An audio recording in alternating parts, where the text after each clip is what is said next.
پیارے بچوں، ہماری آج کی کہانی کا عنوان ہے a friend in need is a friend indeed. دوست وہ جو مصیبت میں کام آئے۔ ایک گاؤں میں دو دوست علی اور بلال رہا کرتے تھے۔ انہیں سیر و تفریح کا بے حد شوق تھا۔ وہ کبھی جنگلوں کی سیر کو جاتے تو کبھی پہاڑوں کی سیر کو جاتے۔ ایک دن دونوں نے جنگل کی سیر کا ارادہ کیا۔ جب وہ دونوں جنگل پہنچے تو علی نے بلال سے کہا کہ بلال، آج تو موسم ہی بہت عمدہ ہے۔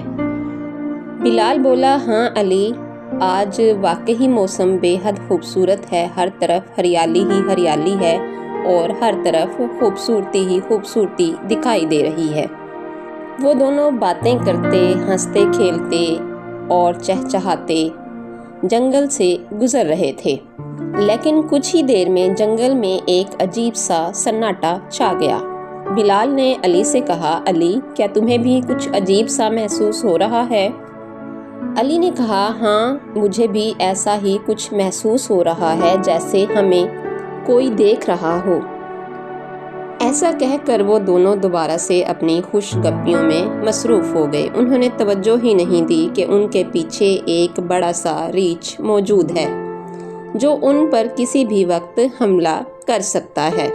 وہ خوش گپیوں میں مگن راستہ طے کرتے رہے اور ریچھ ان کا پیچھا کرتا رہا۔ پھر یوں ہوا کہ اچانک سے ریچھ ان کے قریب آ گیا اور انہوں نے خطرہ محسوس کر لیا۔ انہوں نے ریچھ کو دیکھ لیا اور ڈر کر بھاگنے لگے۔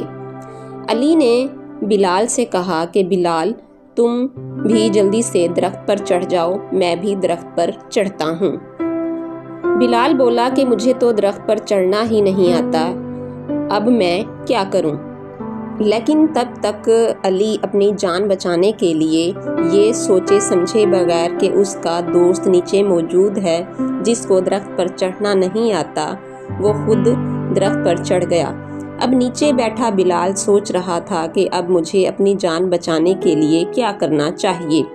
اسے ایک ترکیب سوچتی ہے، وہ فوراً سے زمین پر لیٹ جاتا ہے اور اپنا سانس روک لیتا ہے۔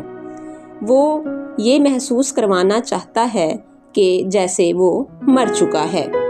ریچھ اس کے قریب آتا ہے اور اس کو سونگھ کر دیکھتا ہے۔ اسے یہ لگتا ہے کہ یہ انسان مر چکا ہے۔ تب وہ دوبارہ سے علی کی طرف دیکھتا ہے جو درخت پر بیٹھا ہوتا ہے۔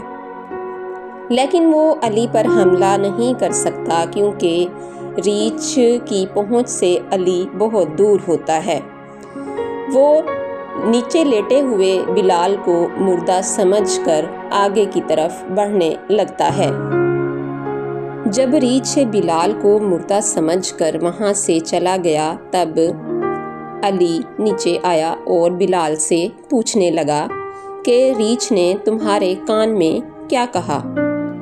بلال نے سنجیدہ آواز میں جواب دیا کہ ریچھ مجھ سے کہہ رہا تھا کہ خود غرض دوستوں سے دور رہو جو اپنے دوستوں کو مشکل میں اکیلا چھوڑ دیں۔ علی یہ سن کر بے حد شرمندہ ہوا اور اس کو اپنی غلطی کا احساس ہوا۔ اس نے بلال سے معافی مانگی اور دوبارہ ایسی غلطی نہ کرنے کا وعدہ کیا۔ وہ دونوں واپسی کے لیے اپنے گاؤں کی طرف چل پڑے۔ تو پیارے بچوں، اس کہانی سے ہمیں یہ سبق حاصل ہوتا ہے کہ مشکل وقت میں ساتھ چھوڑ جانے والے دوست اصل میں دوست نہیں ہوتے۔ سچے دوست تو وہی ہوتے ہیں جو ہر مشکل وقت میں ساتھ کھڑے رہیں۔ تو پیارے بچوں، اس کہانی سے ہمیں یہ سبق حاصل ہوتا ہے کہ ہمیں کبھی بھی خود غرض، لالچی اور منافق دوستوں پر بھروسہ نہیں کرنا چاہیے۔ اگر آپ کو یہ کہانی پسند آئی ہو تو میرے چینل کارٹون کریز کو سبسکرائب کریں اور لائک کریں۔ دوبارہ ملیں گے اسی طرح کی ایک نئی کہانی کے ساتھ، تب تک کے لیے مجھے دے اجازت۔ اللہ حافظ۔